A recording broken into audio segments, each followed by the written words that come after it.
जब मैंने पूरे देश में एसआईआर कराने के लिए पीआईएल फाइल किया था तो मेरा अनुमान था कि लगभग 5 करोड़ फर्जी वोटर है, लेकिन अब अखबार के फ्रंट पेज पे निकला हुआ है कि 5 करोड़ नहीं बल्कि 15 करोड़ फर्जी वोटर है। दुनिया में सबसे ज्यादा फर्जी वोटर भारत में ही पाए जाते हैं। कर्नाटक की कुल जनसंख्या 4 करोड़ है और भारत में 15 करोड़ फर्जी वोटर है। ऑस्ट्रेलिया की जनसंख्या मात्र 2 करोड़ है और भारत में 15 करोड़ फर्जी वोटर है। अमेरिका की कुल जनसंख्या 33 करोड़ है और भारत में 15 करोड़ फर्जी वोटर है। आप खुद कल्पना करिए कि भारत में कितना बड़ा खेल चल रहा है। और ये 15 करोड़ फर्जी वोटर क्यों है? क्योंकि यहां पे फर्जी आधार बनाना और फर्जी आधार बनवाना गंभीर अपराध नहीं है। ये मेरे पास आधार एक्ट है, इसमें कोई भी व्यक्ति जो 6 महीने से भारत में रह रहा है वो आधार बनवा सकता है। और आधार भी कोई गवर्नमेंट के ऑफिस में नहीं बनवाना है। ऐसा भी नहीं कि हाँ 2-3 लोग वहां स्क्रूटनी करेंगे, कोई क्लर्क होगा, फिर सेक्शन ऑफिसर होगा, उसके बाद फिर कोई गजेटेड ऑफिसर होगा, उसको साइन करेगा, ऐसा कुछ भी नहीं है।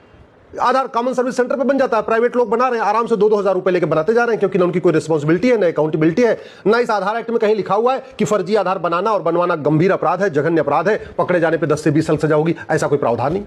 और जैसे ही एक डॉक्यूमेंट बन जाता है उसके तत्काल बाद राशन कार्ड बना लेते हैं। तहसील के दलाल को 2000 रुपए देते हैं, फर्जी राशन कार्ड रेडी।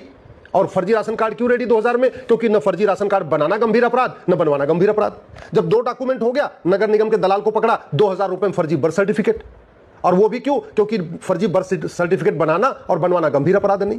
जब 3 डॉक्यूमेंट हो गए उसके बाद तहसील के दलाल को पकड़ा, निवास प्रमाण पत्र 2000 रुपए में रेडी। और वो भी इसलिए क्योंकि फर्जी निवास प्रमाण पत्र बनाना और बनवाना ये जघन्य अपराध नहीं। और जब 4 डॉक्यूमेंट हो गया उसके बाद जरूरत पड़ने पर स्कूल से एक सर्टिफिकेट बनवा लिया, 5वीं का 8वीं पास का सर्टिफिकेट बनवा लिया, उसमें एज भी लिखा हुआ है। क्योंकि वोटर आईडी में नाम जुड़वाने के लिए 3 कंडीशन होनी चाहिए। 18 साल की उम्र पूरी होनी चाहिए, वो भारत का नागरिक होना चाहिए और उसी क्षेत्र का निवासी होना चाहिए।